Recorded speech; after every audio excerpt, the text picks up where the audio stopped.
পলাশির প্রান্তর থেকে 260 বছর পরে হলো নতুন করে এই দেশের মানুষ আবার জাগবে। জুলাই রক্ত লেখা শপথ। কোটা বাঙ্গার ঢেউ জাগে জুলাইয়ে রক্ত ভেজা মাঠে। মাদ্রাসা, স্কুল, কলেজ, বিশ্ববিদ্যালয় এক পতাকার তলে সাথে। শিক্ষকের হাতে শপথের পতাকা, চত্বরের চোখে আগুন লাল। রুকিয়ার মাঠে রক্ত লেখা অধিকারের গান বিহঙ্গের ডাল। কৃষক, শ্রমিক, ছাত্র, কবি শপথ নেই বুকের ঠানে। স্বৈরাচারের মিথ্যা সিংহাসন ভাঙবে জনতার গর্জনে। রুকিয়ার পান্থরে আঁকা হলো আবু সাঈদের রক্তের ছাপ। লাঠি, বুলেট, কারফিউ দিয়েও থামিনি প্রতিবাদের চাপ।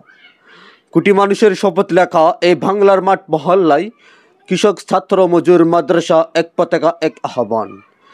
জুলাইয়ের বিদ্রোহ নয় ফুরানো, বীজ হয়ে আছে অন্তর প্রাণে। কোনো স্বৈরাচার নতুন রূপে এদেশ আর ঠাঁই পাবে না। এক স্বৈরাচার গেল ঝরে লাখো মানুষের কণ্ঠপাতে।